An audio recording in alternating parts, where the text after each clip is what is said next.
I have an update for you on Lindsay Clancy case. Number one, I made a mistake. I said that the baby lived.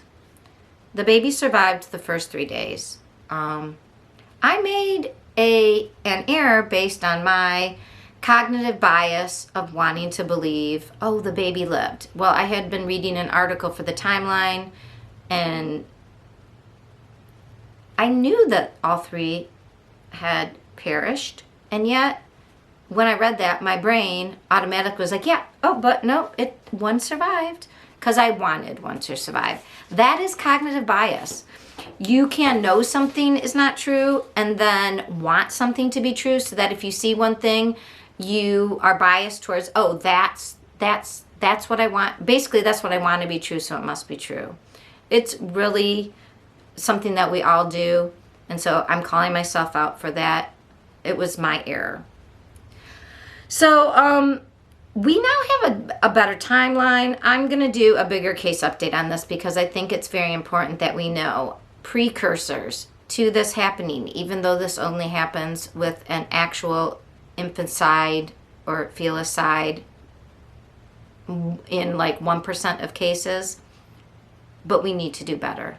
She had been seen psychologically by a number of people, and besides giving her lots of pills, everybody missed the signs. And I think reading back, it's pretty clear that this was similar to Andrea Yates, and yet, you know, people still like, oh, she planned it. She planned it like how people plan their own unalivings, which is like the last day, all of a sudden they seem happier. It's like they've made a decision.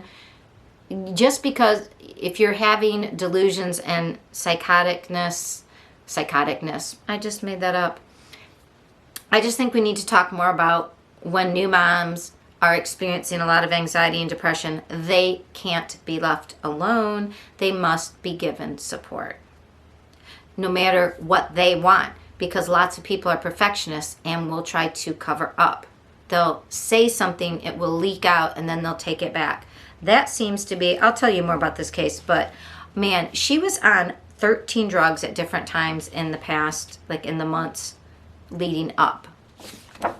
And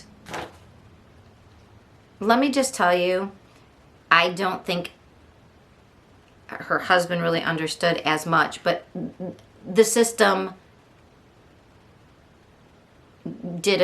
in my opinion, did a misjustice. We'll talk more about it. That's this week's case 6. But the most important thing I wanted to tell you guys was, unfortunately, I needed to make that correction. And somebody let me know in the comments. I read all of your comments. Thank you very much for keeping me in check. I'm going to spotlight that case because I think there's more we can talk about and learn.